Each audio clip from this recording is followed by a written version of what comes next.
All right, hi everyone.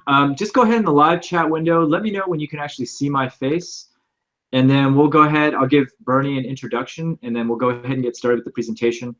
And the way we're going to do this, we're going to let Bernie do some talking. He's got a presentation, and just like I've done in the past with other presentations, I will interject and ask questions and perhaps interrupt Bernie at times to add more detail to certain sections.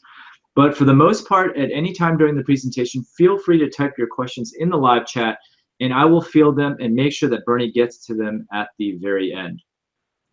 Okay, and so welcome to Office Hours. Today I have the pleasure of having Bernie Thompson with us to teach us how to expand our Amazon sales overseas. Now, he runs an 8-figure business called Pluggable.com, which is a company that sells USB and Bluetooth devices online. And he's actually managed to create an incredibly successful global Amazon business. Now, most of us mainly sell in the US or in our home countries, but Bernie sells in almost every country.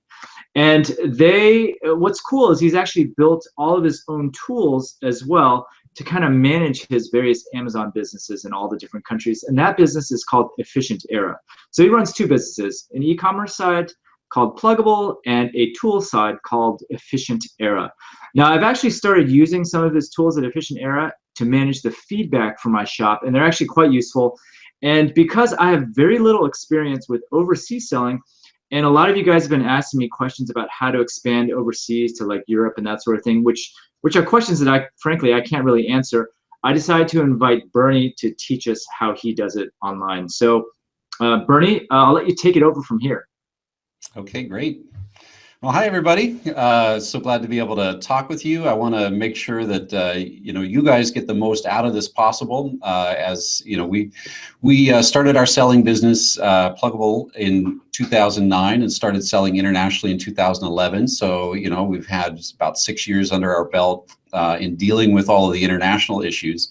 So please do, if you're kind of on the threshold of making a decision to enter a new geography and something's been holding you back, please do, add that into the chat so Steve can let me know.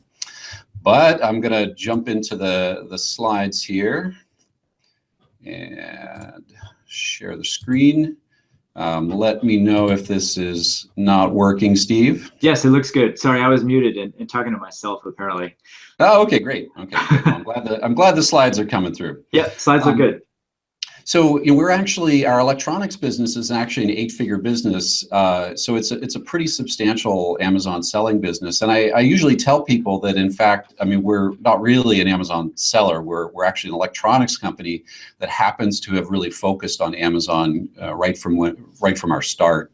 We're brand registered, private label. It's all products under the Pluggable brand.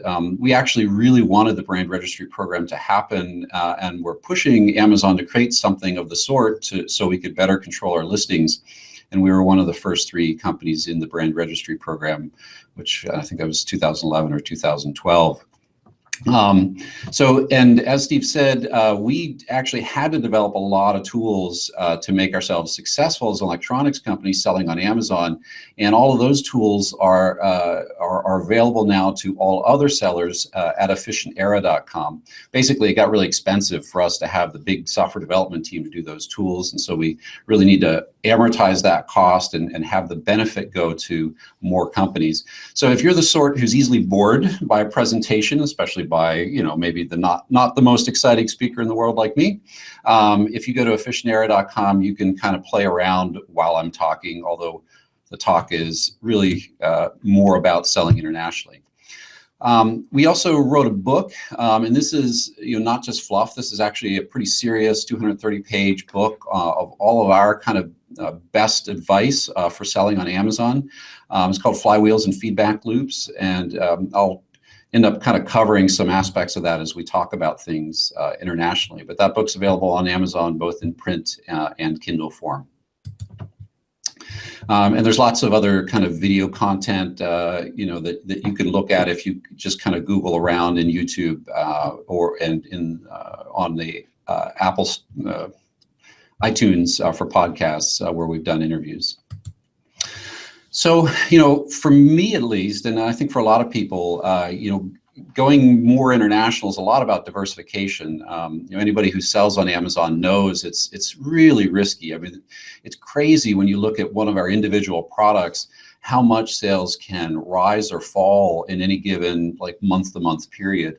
And so, being able to be in different marketplaces, the results that you get across the different Amazon marketplaces are not actually highly correlated.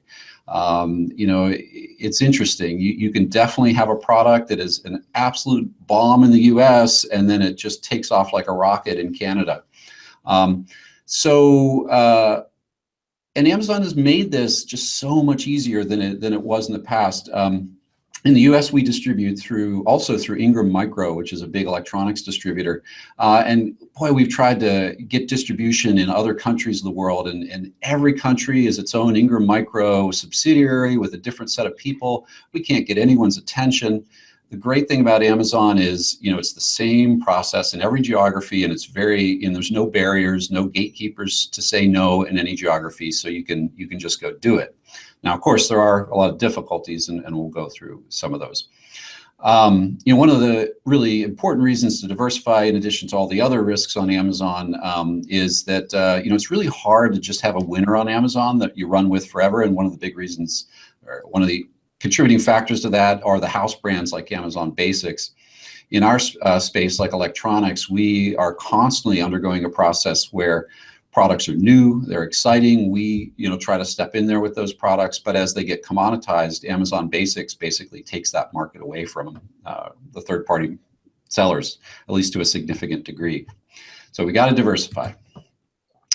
So what does it take to diversify internationally? Well, you've got localization, which is kind of the obvious thing, translating all of your products and your listings, doing all the signups and entering all that data either through spreadsheets or into the web UI of Seller Central.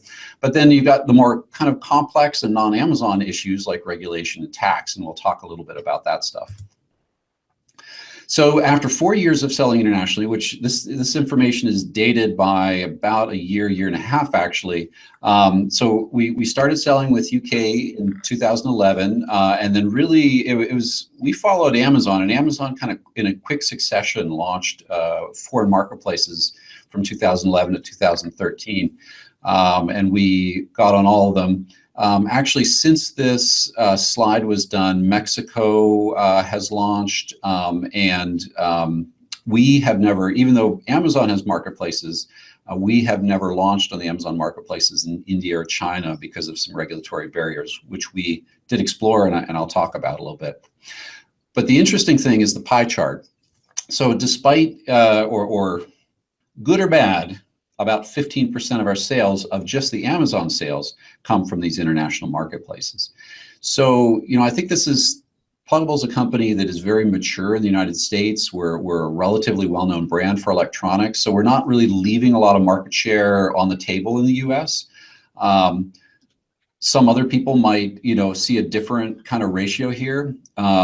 And obviously, this is not proportional to GDP. If you just look at GDP, all of those other geographies should mean that the US market is less than half of the pie.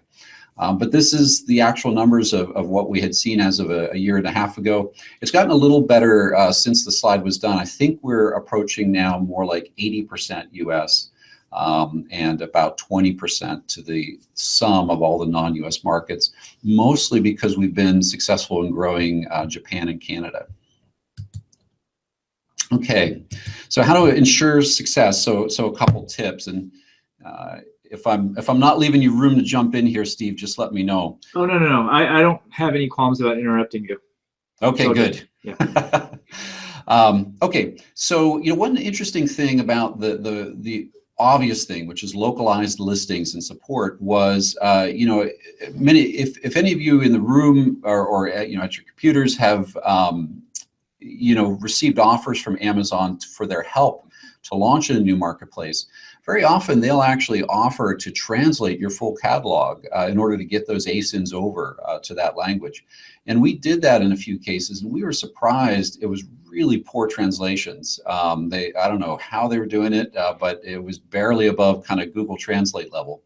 So, as we all know, the third-party marketplace on Amazon is extremely competitive. Unless you have a very unique product, if a customer in France sees, a lack of quality in the French language description of the product, that's really going to be a red flag for them, and you're really going to see a difference in your ability to kind of get that product moving on Amazon. So we don't use Amazon's kind of bulk translation that they offer. We translate each product individually. We do use a service, however, to do it, and the one I recommend is Gengo.com. They're basically a front end to thousands of translators around the globe, and they offer kind of different quality levels of translation and do that for a few cents a word. So it's not completely inexpensive, but given all your other investments that you're going to be doing in terms of advertising and stocking these products, you really want your listings not to be generating red flags. So we think do you have to work with them to do that? Because you're in electronics, right? So they're not going to necessarily understand how your product works. Yeah, that's right. Yeah, so what we do is, and they're pretty good, especially if you pay for the more professional translation. You can provide context, like we'll be just asking them to translate an Amazon listing, but we'll actually point them to our whole product listing, and Okay. they tend to do a pretty good job. They don't get they don't make the big mistakes, and it's not like they need to rewrite our listings. If they had to rewrite them, that would be trouble, because then they wouldn't understand what the products do. Okay. Yeah. And then you need to provide customer support. I mean, there's certain products on Amazon that you don't have a ton of after-sale customer support, but I think that's probably the exception more than the rule. Certainly in our world, electronics, there's an enormous amount of customer support after the fact. And in order to cover the globe, we do that all online. We don't have a call center that takes calls globally in all kinds of different languages. And I'd really recommend that path for most sellers. That gives us the ability to then use translation, and we very often will use just Google Translate level of quality at first, or if the customer seems like they're not coming in really angry. And then if we start detecting that the customer is annoyed by the admittedly poor translation that Google Translate gives you, then we'll switch over to human translation through Gengo if we have to. Okay, so you get your products listed, and now the challenge is staying in stock. Amazon's goal, I think, if you really look out at the super long time frame, is that it's a seamless global network of warehouses. But the fact is that national boundaries and regulations get in the way of that. In North America, the United States, Canada, and Mexico are each their own independent fulfillment networks that Amazon will never send goods across those except in the final sale to the customer. In Europe, however, it's different. Amazon actually has the ability within the EU to shift goods around the EU. And there's some really huge consequences to you as a seller in terms of tax complexity, but it's an amazing logistical capability. So if you ignore the tax and regulatory issues, it's pretty amazing. You can ship goods to like a warehouse in the UK, and then with Amazon's Pan-EU program, they will shift those goods around Europe, stage them close to where the customers are, and then fulfill that order. Somebody orders in Germany, they'll actually take the goods that they staged in Germany and send it to that person. Or if you're out of stock in Germany, but you still have stock in the UK, they'll ship it from the UK. So pretty amazing logistical system. The challenge is that in every country where your stock is sitting, you have an obligation to file VAT returns and be VAT registered. And that's a really kind of tricky paperwork issue. Are you going to go over that in your presentation? Yeah, I will. And actually, I'm happy also, to take any questions on that, because it's a pretty tough area and you could probably spend hours on it. So I'll just kind of focus on answering specific questions that people have. Okay. So the other thing that's interesting about now all of these kind of islands of inventory, Europe being a big island, is that Amazon imposes inventory limits, how many units you can have in a geography. For example, the inventory limits in Japan are really tight. We can barely keep a few weeks of stock in Japan.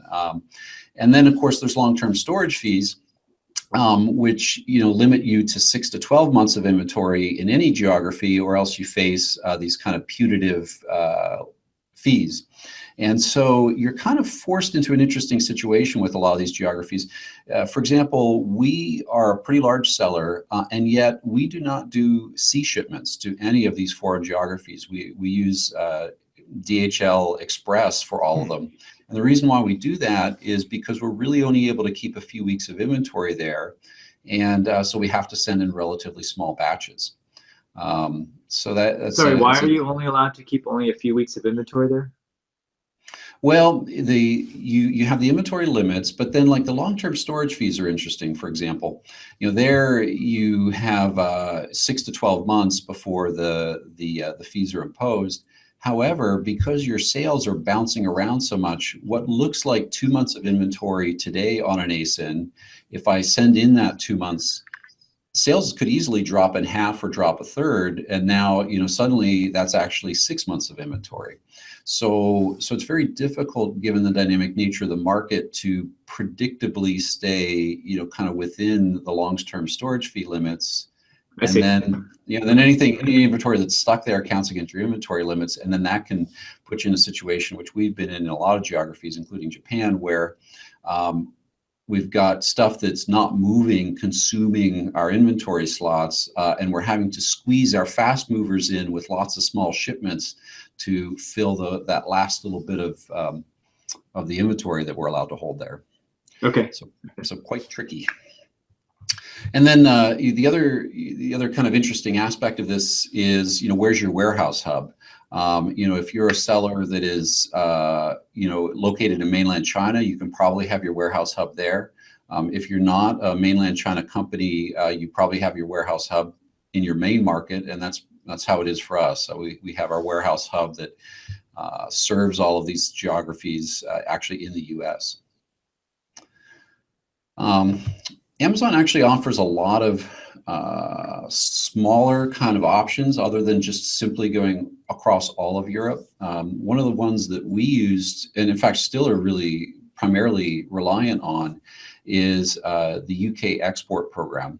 You can basically say that goods that are in the UK warehouse are available to export either to a 9-country set or a 26-country set in the EU.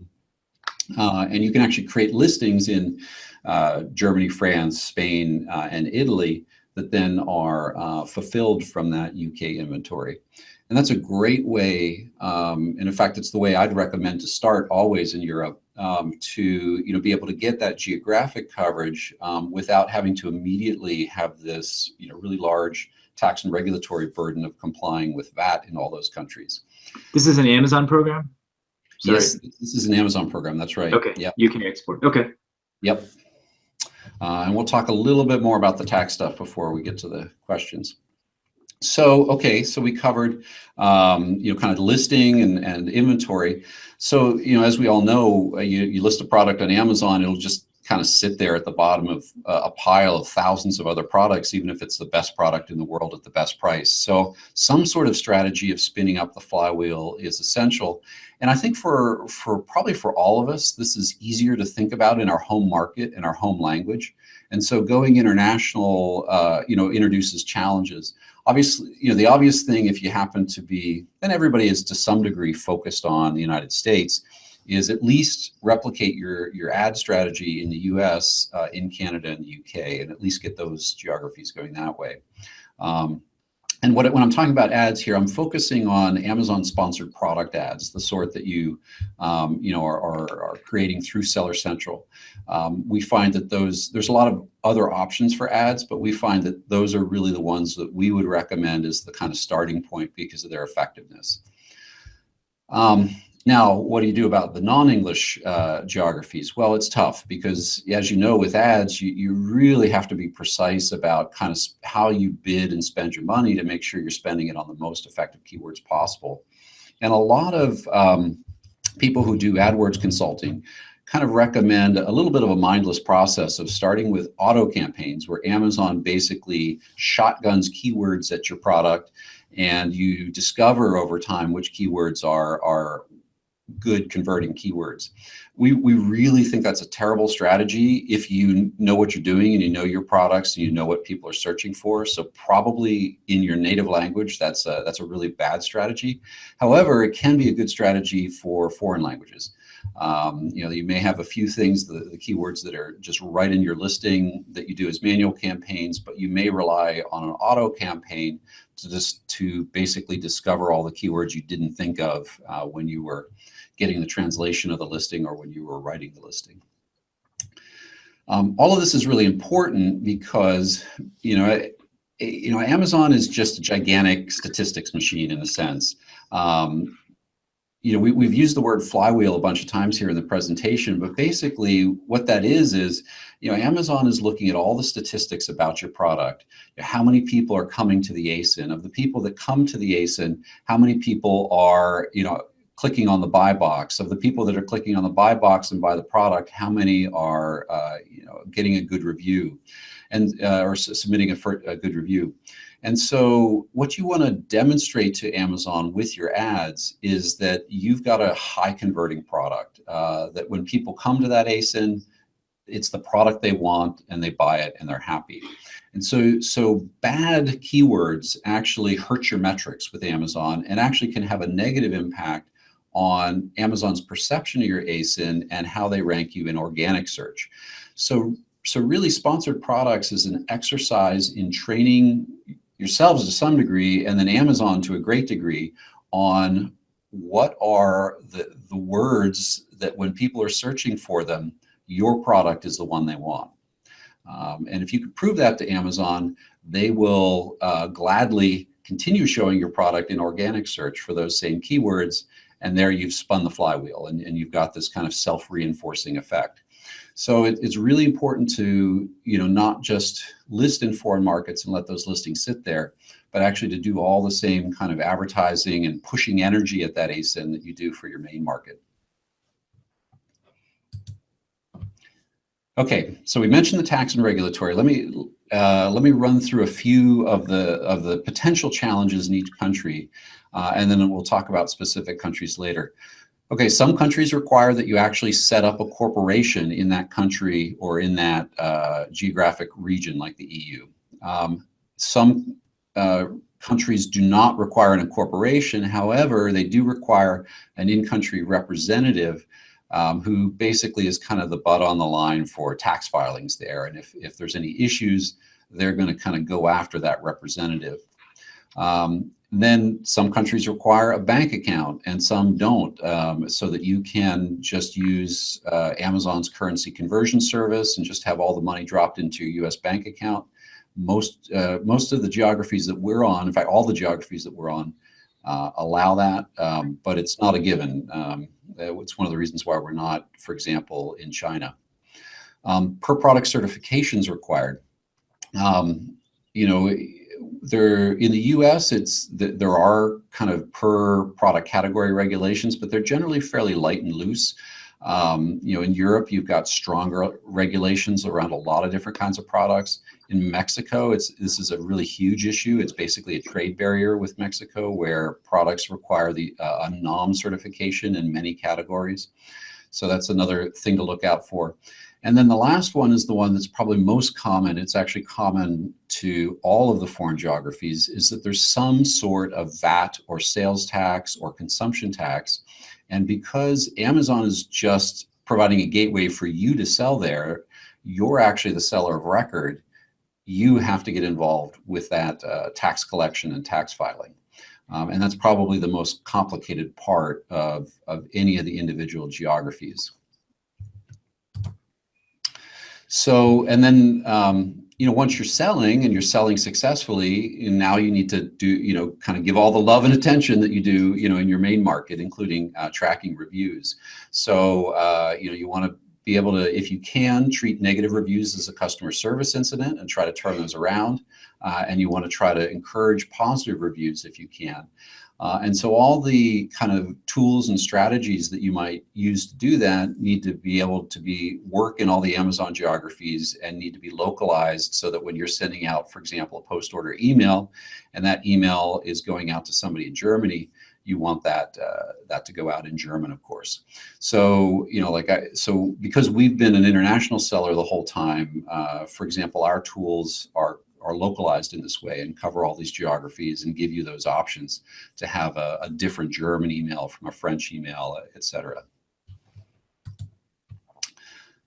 So, and yeah, it's basically, you can see here kind of the pie graph of reviews also. And again, it's dominated by the US and .com, but actually a pretty big set of UK reviews that is maybe a little bit more than proportional to the sales that we have in the UK. So when you do your autoresponder sequences, you have different languages for different countries? We do, yeah. Oh, you do. Interesting. Okay. Yeah, and I think that's it's obviously critical. I mean, there's certain markets where there's a high percentage of understanding English. Germany maybe, but even there it wouldn't be great. And certainly markets like France or Mexico, it would just be unacceptable. You might actually trigger more negative reviews than positive reviews. Try to do that. Okay. Okay, so we talked about the tax and regulatory issue. So honing in now on the EU.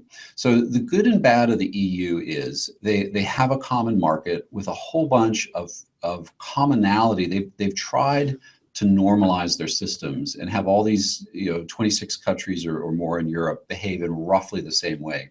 So the bad thing about that is you've got all those countries to deal with. The good thing about that is you can kind of talk about EU VAT in a somewhat common way.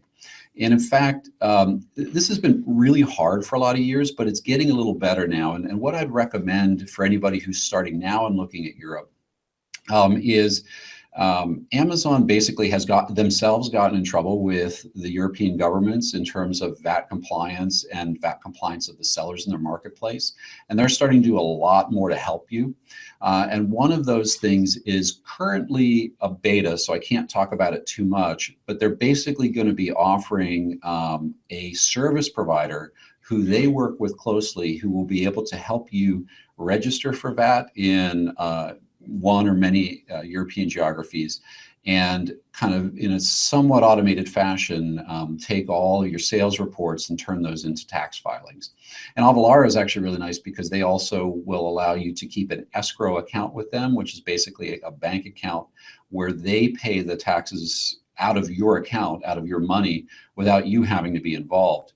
It sounds scary, but actually when you're having to pay a whole bunch of countries on a monthly basis, you don't want to be having to worry about that yourself. You'd rather have a service provider handle that for you.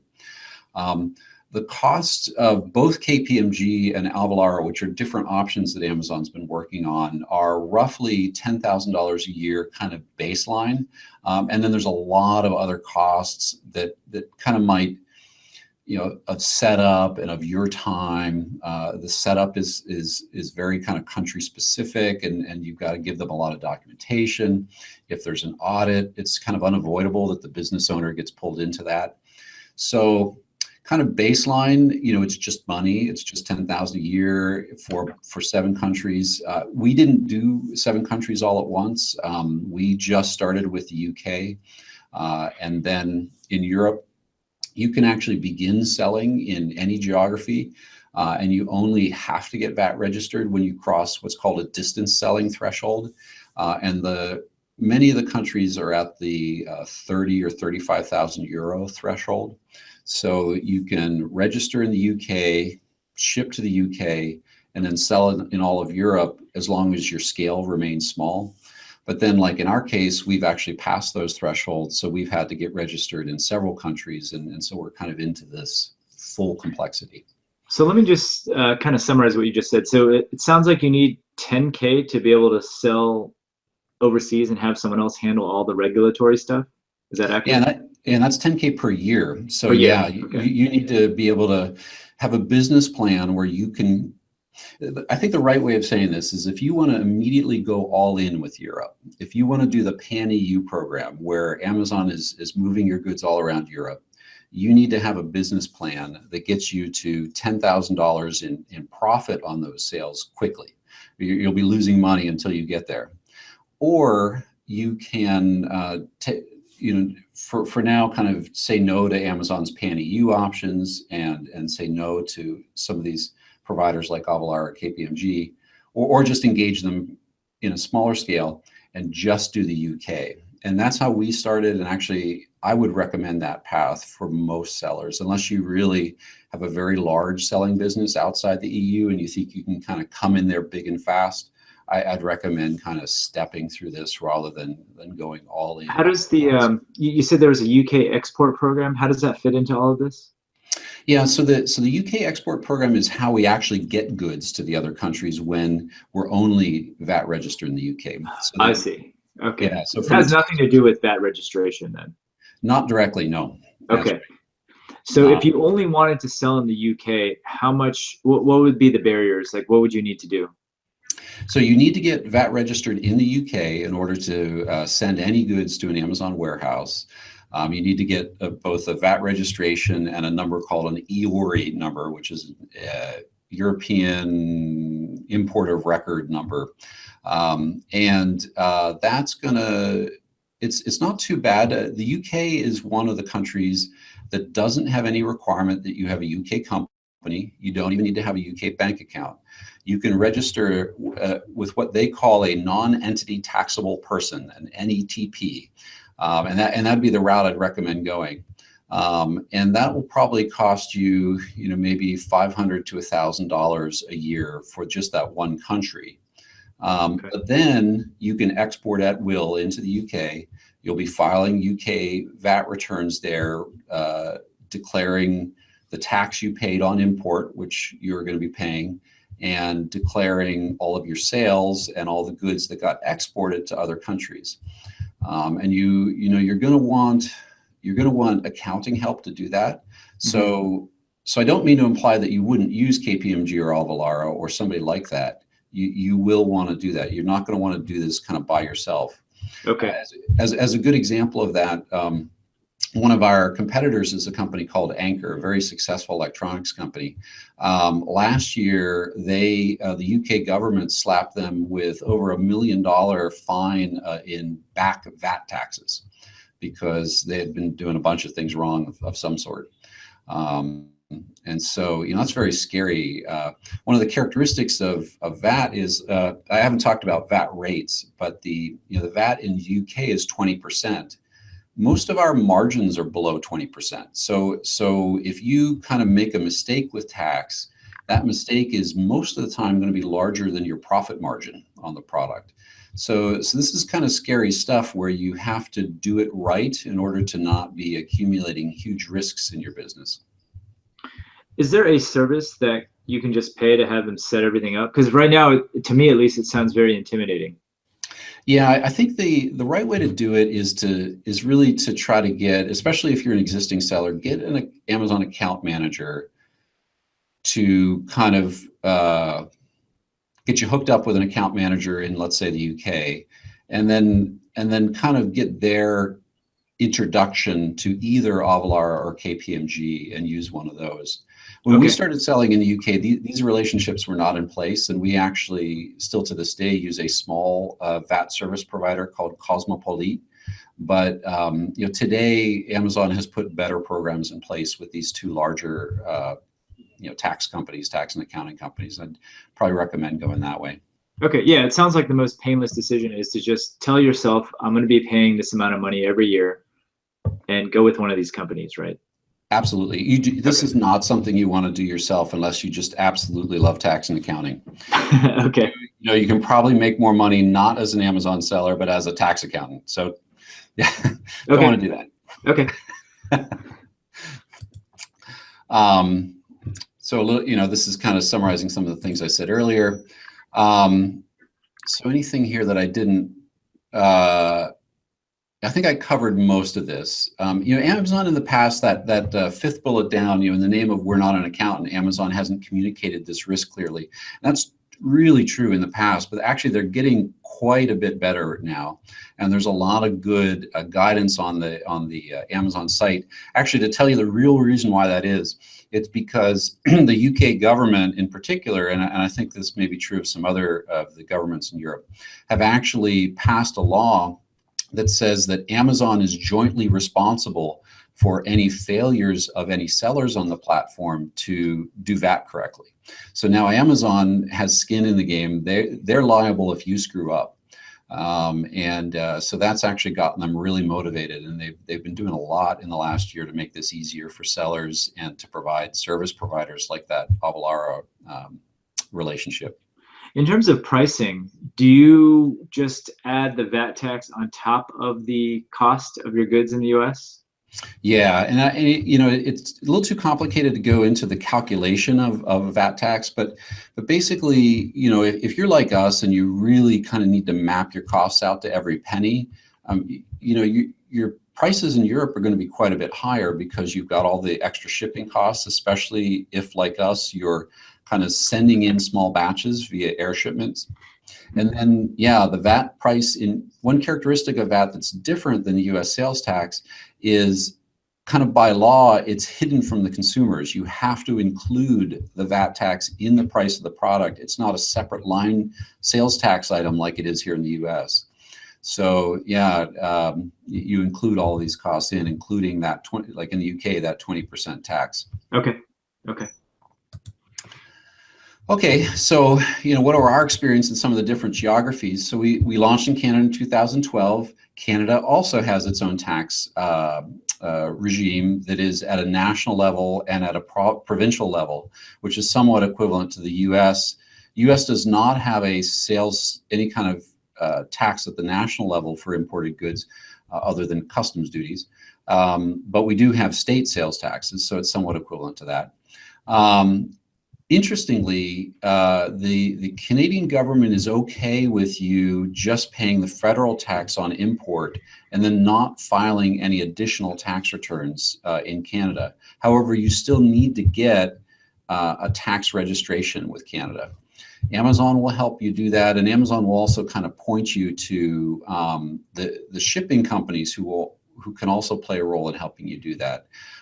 We tend to use UPS for shipments to Canada because our warehouse is here in the US and they're ground shipments.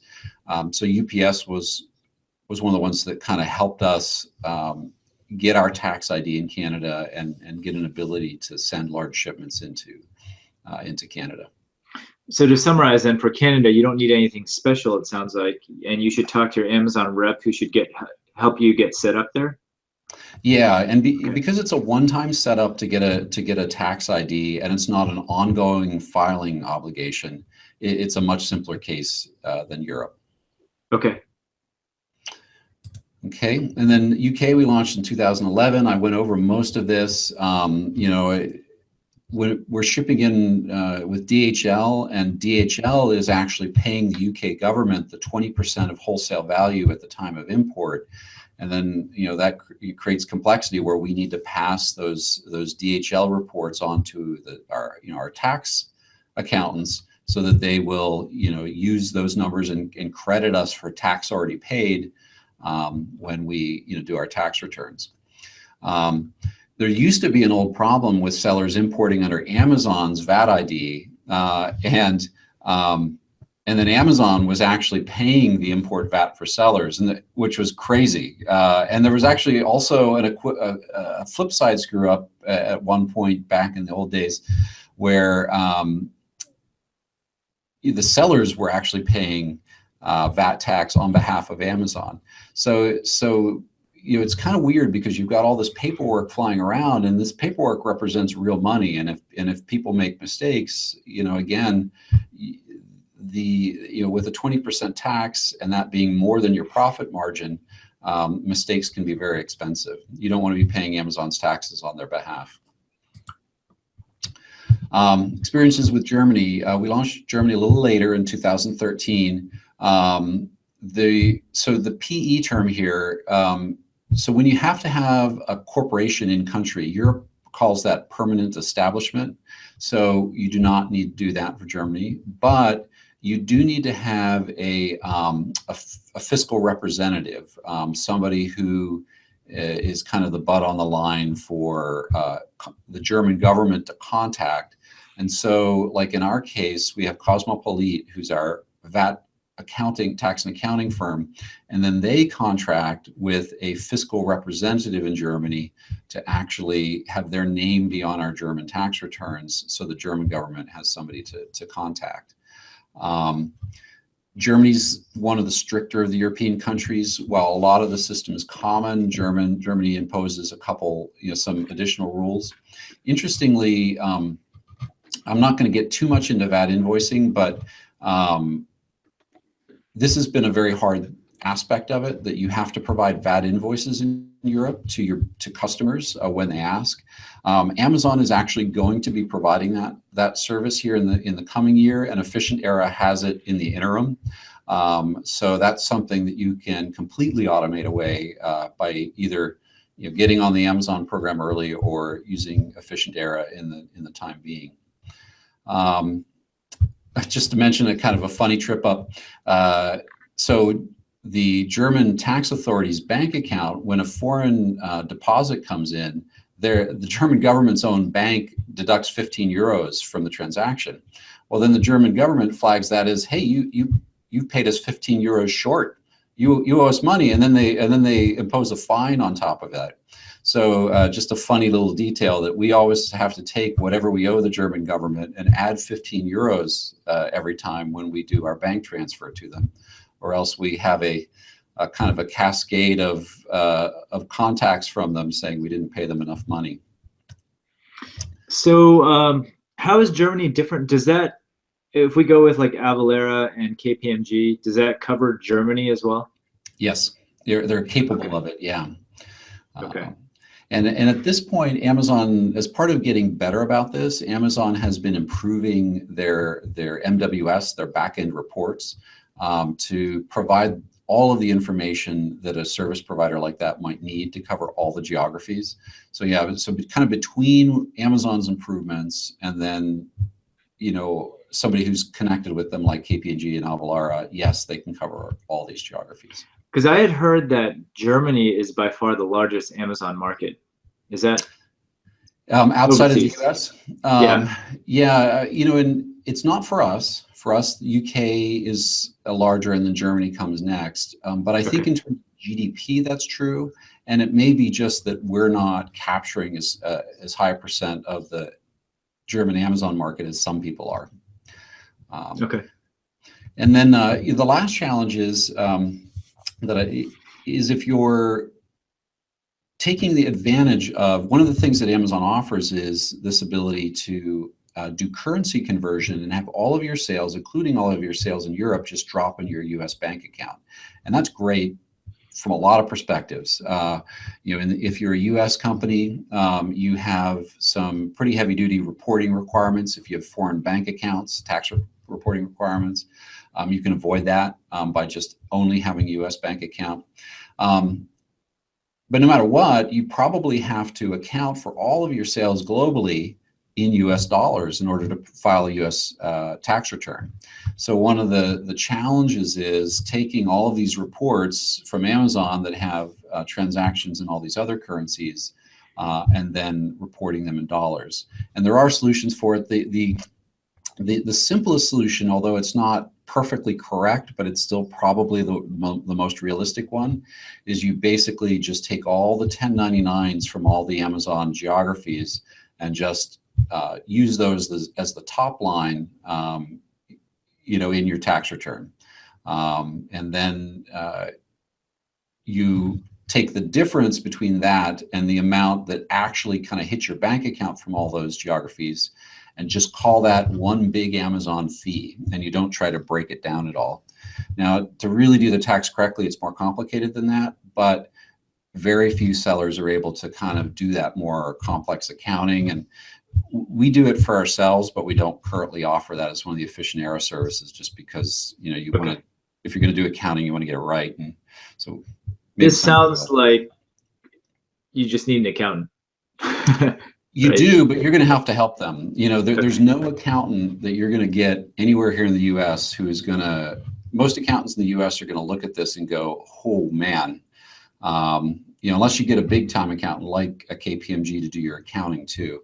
So Okay. somewhere later, I kind of make a recommendation that yes, you want to use accountants, but also you want to have somebody involved with the business who is willing to kind of dive in here enough to help you make the decisions about how to do this and not get yourself in trouble, and also to you want to do this stepwise. I mean, I really believe it's a good thing to take advantage of what Amazon has built in terms of a global network, but you do want to step into it carefully, and maybe that means starting in Canada or starting in the UK, you know, but and then once you get that nailed, you'll have kind of run across some of these issues and solve them, and then you're kind of ready to take on the next challenge. It sounds like to me so far that going to Canada is like a no-brainer, Yeah. followed by maybe the UK, Yep. and then the rest are just like bonus items once you've kind of tapped out those markets. Is that accurate? I think so. Japan's a good market for us. And if you're willing to set up in-country, if you're willing to deal with some really intense regulations and set up companies, of course, China and India are massive markets, but with massive barriers. Okay. So I'll just quickly, I'll skip France and Spain and Italy. Just note on Italy, we actually started selling there and then quit because they're tough. They're notoriously tough on foreign companies if you make any mistakes. And we actually had a tax advisor who said that they can never travel in Italy again because they were, you know, trying to help U.S. companies, and you know now there's a warrant out for their arrest in Italy because they were just trying to do their job as a tax accountant. So, note of caution, you know, that last bullet. Okay. So Japan is, you know, interestingly, Japan feels tough, you know, because of course it's a completely different culture. You know, there's not just language issues, there's cultural issues, and support, you know, is a special challenge there. The tax is simpler there though, in a way. Japan has, I think it's a 7% currently consumption tax, but they require that it all be paid on import, on the value of the goods that you'll eventually be selling them at. And they kind of do audits of you to make sure that you're declaring the correct value on import. So, and then there's no further paperwork after that point. So, you know, it's a little scary because you're paying that 7% tax up front before you've even sold the good, but the paperwork is easier. So I think it's actually kind of a nice thing. You do need to have an in-country representative to help you. So it is somewhat like Germany, and I think France is also like that. We use a company called Windows.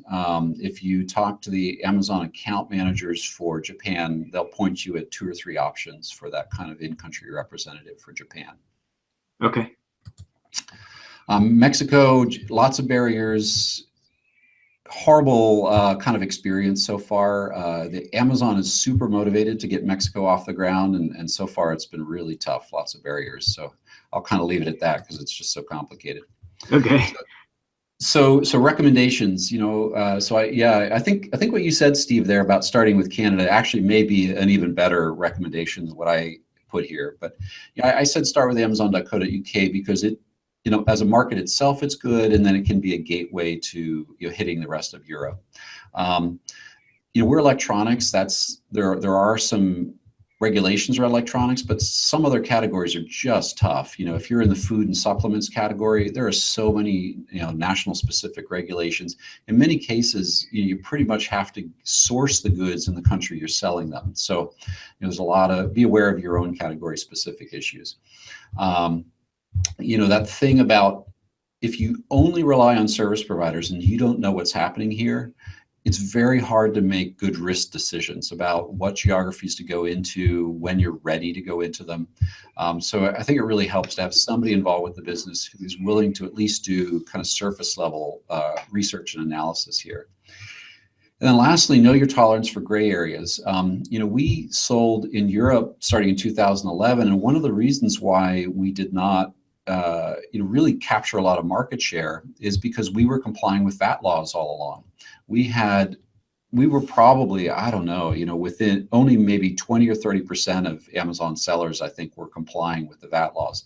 The rest of them were, while the Europeans weren't quite looking, just kind of importing goods, under declaring values, just not filing. And so temporarily they had a huge advantage because they were able to not pass on the full cost of tax, and so their prices were all lower. Now, the trouble is for them is that now the Europeans caught on to that in the last few years, and there's been a huge crackdown. And I would say now it's flipped, that 80 or 90 or more percent of the sellers are complying, and Amazon's trying to get them to comply. And the days are numbered for the ones that aren't. But all that said, you got to know your tolerance for gray areas. These tax and regulatory laws are complex, and sometimes to get something done, you just got to go do it and then figure out how to do it right, slightly later. But when you do that, you got to know what risk you're accumulating. Okay. So there you go.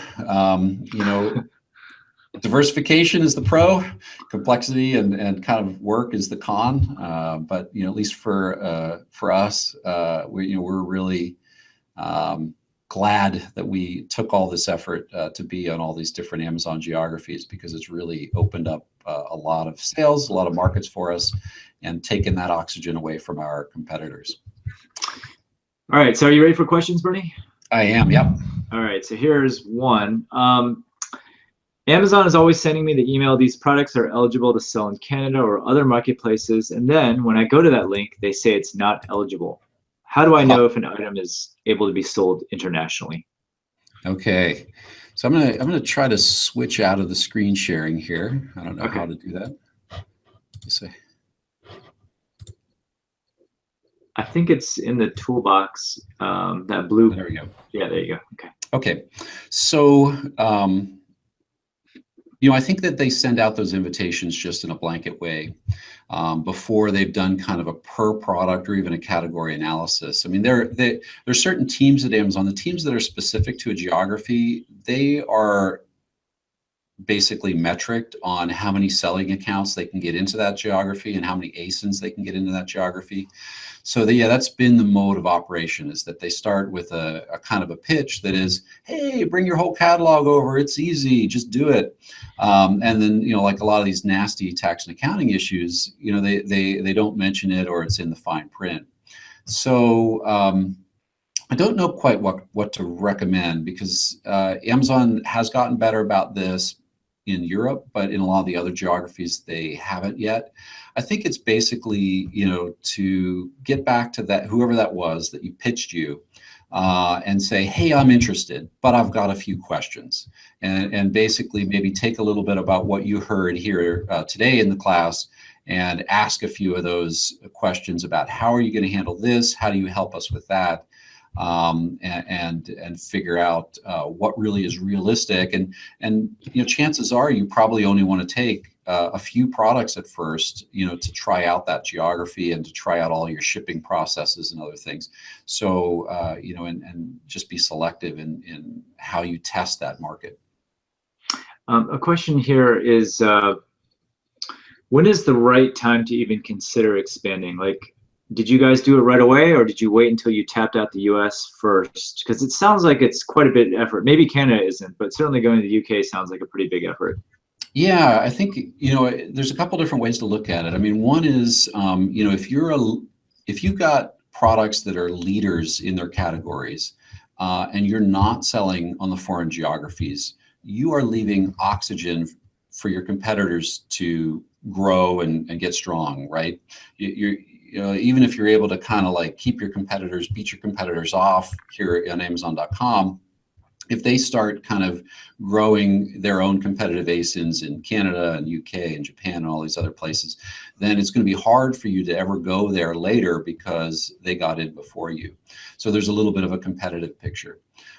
There's the diversification, kind of pitch, that you need to diversify because, those sales could disappear here in the US. You could be stuck with all that inventory. And if you had only started selling in the other marketplaces, you would have at least had an outlet to try to move that inventory If you have some sort of competitive event or, an Amazon ASIN performance event, here on Amazon.com that kind of gets in the way of you selling your inventory here. So that implies that if you get banned in Amazon.com, you're not banned in a different country. Is that what you're saying? So far, that is correct. Yeah, I mean, Okay. we have ASINs that are hitting, kind of your listing has been suspended for this or that, often return rate, and those are almost always, they are always geography specific. Okay. Okay. Someone was asking if you use a certain company to provide customer support in the foreign countries, or do you have staff in the USA that handles it? Yeah, we actually have staff in the USA. So we, on our team, we have actually several Japanese language speakers. We have somebody born in Argentina speaks Spanish, somebody Mexico speaks Spanish, somebody born in Germany. So we've over time have built an international team. But to fill the gaps, we use the translation services. There's really no getting around it. I mean, unless your product is very simple and it's really the only customer support you're getting is just related to the item didn't arrive, well then, Amazon customer service will totally take care of that for you. But if the issue is the item arrived and it just didn't work, or the item arrived and it didn't fit, Amazon's not going to help with that. And the customer is going to have a bad experience and give you a negative review. And if you're a private label seller, the reviews on your product are the most important factor for, building your overall brand flywheel and market momentum. Okay. Here's a question about sponsored campaigns that you were talking about.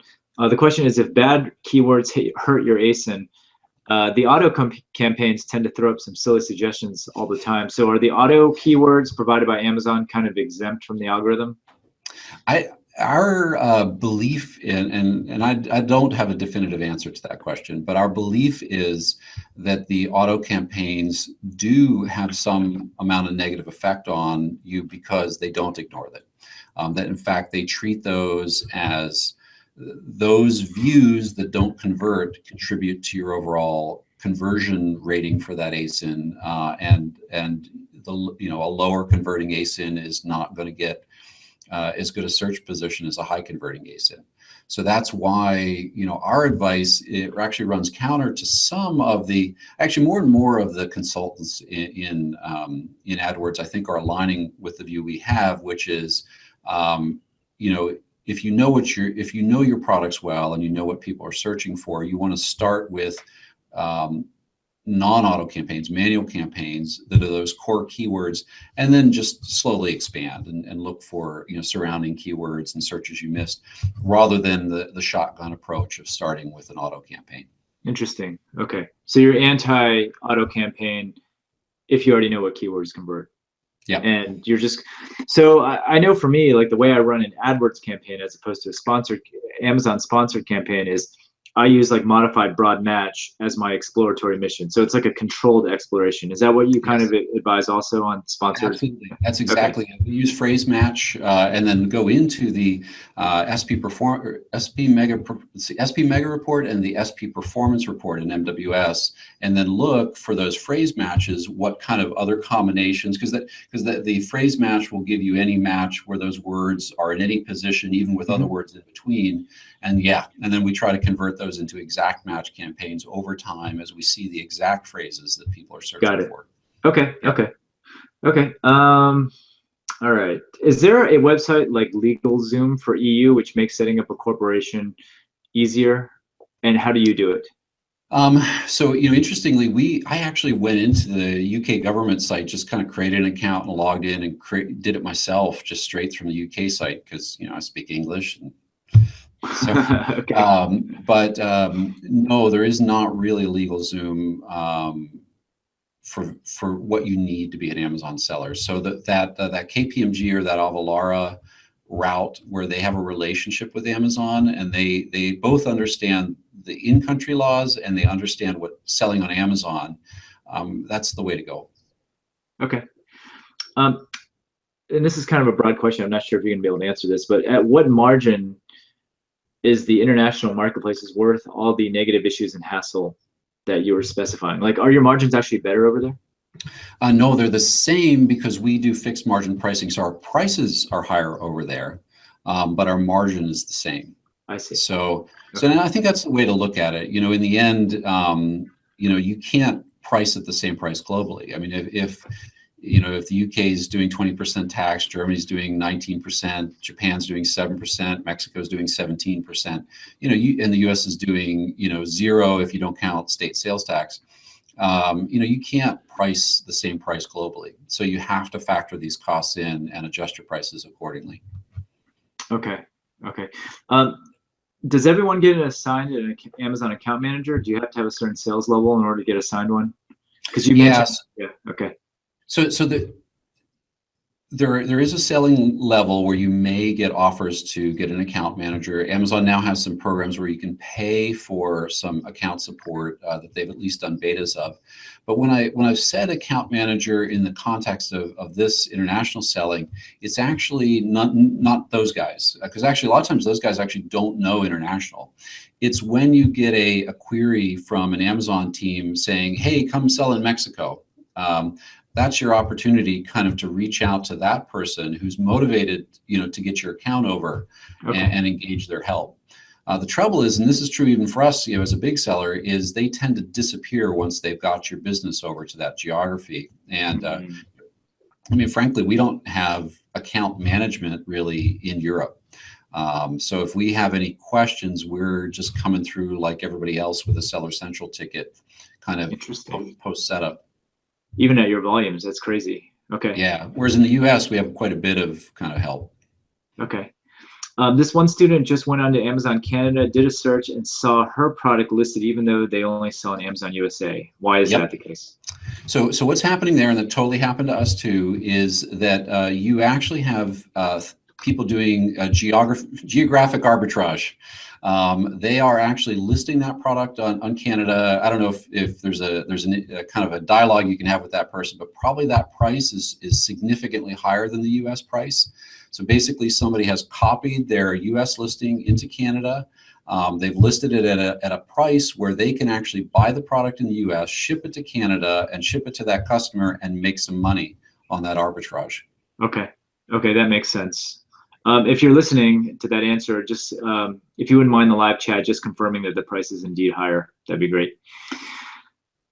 Okay, India. Yeah. What are your thoughts? Yeah, I mean, India is a huge market. Amazon's investing billions in India. There are less barriers than there are in China, but the barriers are still pretty significant.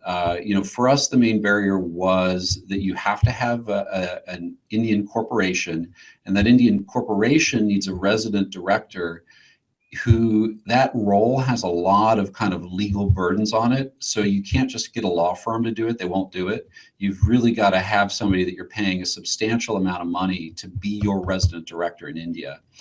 Basically, if you don't pay your tax, if they're going to come after the company for any back taxes, they're going to go after that person. I see. Yeah. So typically you're talking at least a few tens of thousands of dollars a year to pay that person's salary to be a resident director. Now, if you're in a position to do that, there are people who will do that role. There's also a trust issue because they're actually going to be the legal name on the business. So you have to not only be paying that person quite a bit of money, but you have to trust them too. Yeah, so that's the main barrier. Then there's also a lot of kind of issues between the Indian states. The laws in Kerala versus the laws in Tamil Nadu or whatever are very different, and goods moving between the states are a huge issue. Amazon themselves, got tripped up with that just a few years ago. The whole Amazon warehouse, I think it was in Bangalore, got shut down for months because of a tax dispute between of Amazon moving goods between the states without filing the right paperwork. So, and the government of India, Modi, I think is the president. Somebody who's Indian is going to laugh at me. But they are trying to normalize their tax system. They're actually trying to introduce a national VAT that will simplify some of this stuff between the Indian states, but it's still pretty complicated. So the response is, yes, the price is higher, those jerks. Oh, that's great. Well, but another way of looking at it is, they have given you distribution in Canada, and it may be at an unappealing price, but you can come in later, and especially if the danger is they've screwed up your ASIN. Now that's the trouble. They probably have now listed an ASIN under your UPC, and you may have some difficulties kind of coming in, and if they haven't done it right, or you want to update the listing, you may have some trouble. But the good thing is they've laid the groundwork for you, so you can look at the sales of that ASIN and see if they've got any traction, and if they do, you can move into Canada, and your costs are going to be lower because you're going to be shipping in bulk, and you're going to be able to undercut their price and take whatever ASIN momentum they've built for you. So you could be mad, or you could think of them as your farm team in Canada, just kind of getting, or your research team. Yeah, right? Your research team. Yeah, that's right. Okay, cool. Getting reviews in those other countries, yes. Is it the same process as the US? Yeah, largely the same process. Like, our Efficient Era tools, we try to look for every instance where there's an opportunity to get a customer in a good frame of mind and encourage them to do a positive review. And we look for every situation where the customer's in a negative frame of mind and try to offer customer service help to head off a negative review. So it's a lot of automated emails. Okay. When an order goes out, you send an email. When you get a positive seller feedback, you send an email saying, hey, thanks for that feedback, would love a review. When you get a return request, you send an email saying, I'm sorry for the bad experience, and you try to help them, because most often when people submit a request for refund, they won't write the negative review until they have their money back. So you kind of have a window of time that if you've got an automated system like Efficient Era, you can kind of catch them before they do the negative review. So so doing that across geographies kind of in exactly the same way, and having all that be automated emails that are pre-translated, it's the way to go. Okay, and I think this is the last question here. To hire the VAs who speak different languages, did you use a specific service for that in the beginning? Yeah, we used Gango, which is more of a transactional translation service. In other words, we hand them text and they just translate it. The route the questioner is kind of implying is another good route, which is you hire virtual assistants who are native speakers in the various languages, and then you can kind of maybe not just get translation, but also ask for kind of higher level tasks from them also. And that's another good way to go. We use the combination of employees locally plus the translation service and cover it that way. Okay. Actually, there's another question that just came in. At what point should we think about starting services offered by Efficient Era? As in, should I be at any specific sales threshold monthly or yearly to begin using Efficient Era services? Let me answer that question first, and then you can chime in. Right now, I am using Efficient Era because, as far as I know, it is the only service right now that will match up the reviews to the actual customer. And as a result, it makes managing the feedback so much easier, because if you use the other tools, they don't do that. And you have to kind of jump through hoops to figure out who to actually respond to in case someone leaves a negative review. And as a bonus, they also do everything that like Feedback Genius does, for example, with the automated autoresponders. And it also provides a way to do accounting. It'll tell you, how much revenue and profit that your products are making. Just kind of, it's almost like I signed up for that reason, but then you got all these bonus features that replace some of the other tools that you're using. So that's my spiel. Bernie, you can probably offer a more complete answer. Yeah, we try to make it easy to kind of engage slowly, even as a small seller. That was one of our goals, is that we didn't have some big barrier that kept small sellers out. So we just charge a penny per order and 8 cents per ASIN per month, and we forgive everything below $1. So if you're an extremely small seller, we just won't charge you. And then, basically the charges only scale as you start getting profitable and you start getting big.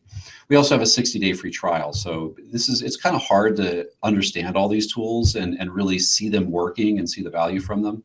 So I don't know of anybody else who does that long of a trial, but we do 60 days so that you really, at the end of that 60 days, you'll have a really good sense of, is this worth it for me or not? Yeah, I mean, it doesn't hurt to actually check it out.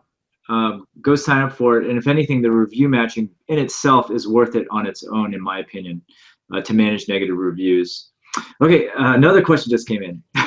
What are the top 3 tips and golden nuggets that Bernie can provide to create a brand as successful as Pluggable Technologies in such a competitive landscape? Yeah, I mean, I think The big thing is that it's not just, I think if you're coming in with an arbitrage mindset, you're at a disadvantage. Pluggable is an electronics company that is, our kind of founding statement is, can we build a better device company? So that leads us to do things that are kind of like long-term, provide better value for the customer that don't really have anything to do with all these Amazon things. It's kind of the Amazon things we do, plus the fact that we're really trying to be the best electronics company we can be. And then the fact that we have that broader vision of we're pluggable, we connect this with that. We have 110 products at this point. The products actually help each other quite a bit. I mean, when we launch a new HDMI to DisplayPort converter, we have a whole bunch of other products that also do similar things. And so that we can cross market. When we do content marketing, we can educate people about sets of products, not just individual products. So I think your challenge is to get started with one product, but to have that be aligned in a few ways, aligned with something you care about, aligned with something that you think that you've got some kind of insight or passion, that it will let you kind of express that product or create that product in a way that is differentiated.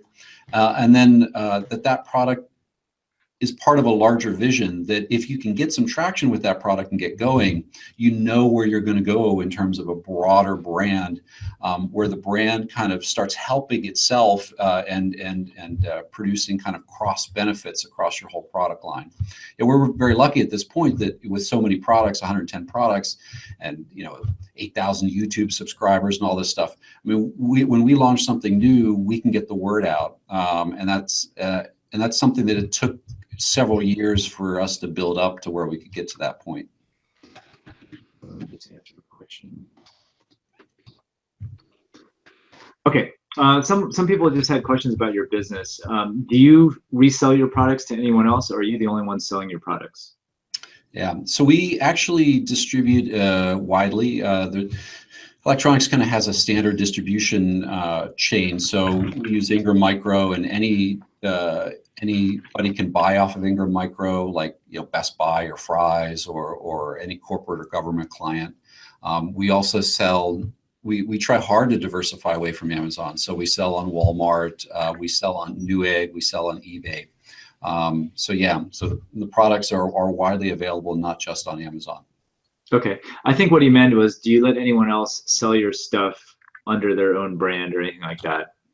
Right. No, we don't. It's all okay. Pluggable brand. And the big reason why is because, the products are super important, but also the support is important. And if we sold under, offered it under a different brand, it would be a different, value proposition. Okay. And then someone had a question about freight forwarder and logistics companies. Like, you're shipping this stuff to all over the place. Do you have any recommendations? And what questions should you be asking when you're choosing a freight forwarder? Yeah, I mean, we've used a lot of freight forwarders over the years, and I'll actually just give two recommendations. DHL for just kind of package express, because they're able to ship globally. And if you in the end, you're kind of forced with these air shippers to kind of focus on one of them so that you can get your volumes up, so that you can get the volume discounts. And DHL will give you the coverage you need. They know Amazon. Amazon in the early days had a bunch of partnerships with DHL, so a lot of the bigger, older Amazon sellers use them for the express portion. And then for sea shipment and bulk shipment, actually, we've been very happy. We switched about, I don't know, a year and a half ago. And we use a company called Flexport. If you go to flexport.com, they're new, they're a startup, they're kind of a modern freight brokerage that does everything online. You get these pretty maps that show all your containers going over the Pacific, between Yantian and Los Angeles or Seattle. And so we I'd recommend them. So, and a follow-on to that question. Let's say you're only selling in the US and you're importing stuff from Asia and you're on the East Coast. Does the geography of your freight forwarder matter, in your opinion? No, not where they're physically located, not at all. But the ultimate destination port that you're going to be shipping to does matter. you know, are you ever going to have to put your hands on the goods? If you're not, if you're using a service where, you know, you're having other people do the labeling, I mean, you can get away with never putting your own hands on the goods. But in terms of the actual freight forwarder itself, no, I think they could be somebody who is geographically anywhere. Okay, like for example, if it's coming in on like the West Coast port here in SF, like would that mean that I should pick someone close to the West Coast, or a company in the East Coast would be okay for that as well? It doesn't matter, is what you're saying. Yeah, for your freight forwarding company who's handling the, you know, managing the shipments, managing the paperwork, Right. you know, negotiating with the truckers and the container companies, they could be anywhere. Okay. Okay. Okay, I think that is it in terms of questions for you. And Bernie, we went a little late by a significant amount. Sorry about that. Sorry about that. Hey, if No, anybody no, wants no. the slides, actually, I'm gonna stick this up. I got handed this sticky that basically says, "Hey, here's Okay, how I you can't get the read that. slides." So hold on. If you Can't can read pull that. it back a little bit. Okay, let's see. Oh yeah, that's right. The focus is going to be off. Okay, because Okay, that's too small. I'm farsighted. Or So yeah, it's I'm nearsighted. basically if you text EE class. Okay, let me type that in. Text EE class. Yep. To 44222. And this is, you know, text by SMS. We'll send you the information that will get you the slide deck. Do you have a landing page also? We probably do. Okay, you can send that to me after the fact because I'm going to email this video out to the rest of the class members who didn't attend live. And so just get that to me within the next week or so, and I'll send that out. That sounds great. I hope All right, everybody thanks get a a lot lot, out of this. Bernie. Yeah, I appreciate it. Yeah, you got a lot of thank yous in the chat, and yeah, I'm sure they're gonna have questions. And actually, if you wouldn't mind, Bernie, I might add you to the class group in case people just have some lingering questions. If if people tag you here and there, if you wouldn't mind just stepping in and answering a couple questions here and there. Great. That'd be great. I'll try to do my best. Awesome. Thanks, Bernie. Yeah, thanks, Steve.